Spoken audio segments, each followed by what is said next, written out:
السلام عليكم ورحمة الله وبركاته. أحمد بيصبح وبيمسي وبيحيي كل إخواته. يا مساء السعادة وروقان على كل متضايق وزهقان، يا رب تكونوا بخير وطيبين وبسعادة ومبسوطين، وأشوفكم دايما فرحانين، وعلى كل غالي يا رب تكونوا مطمنين. قولوا يا رب أمين. صلوا على سيدنا محمد عليه أفضل الصلاة والسلام.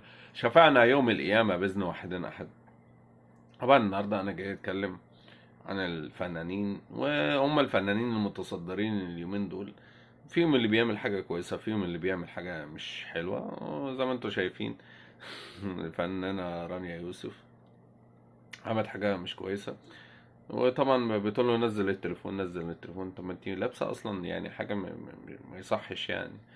ففي يعني وفي الاخر يعني الفكرة يعني ان التليفون على العالي يعني مش هيصور، والتليفون على الواطي مش هيصور يعني. ما علينا. نرجع لموضوع مصطفى شعبان. الفنان مصطفى شعبان بيحضر لمسلسل جديد جاي في رمضان 2025. 2025.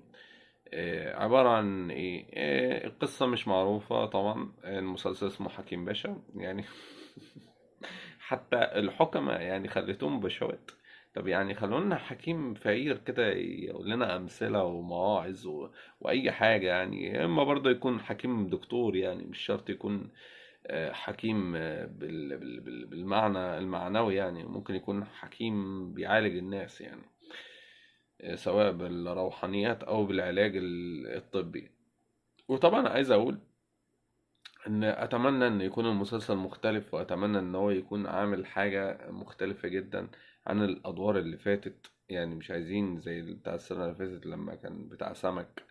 انا ما بقتش فاكر المسلسلات بتاعته من يعني مسلسلات مش بنفس الاداء والكفاءة العالية في الكتابة والاخراج عشان يتحفظوا في الدماغ. المسلسل ده شبه ده شبه ده شبه ده. حتى الممثلين التانيين بتحس ان هم شبه الاعمال القديمة وشبه بعضيهم، يعني الممثل ده شبه التاني.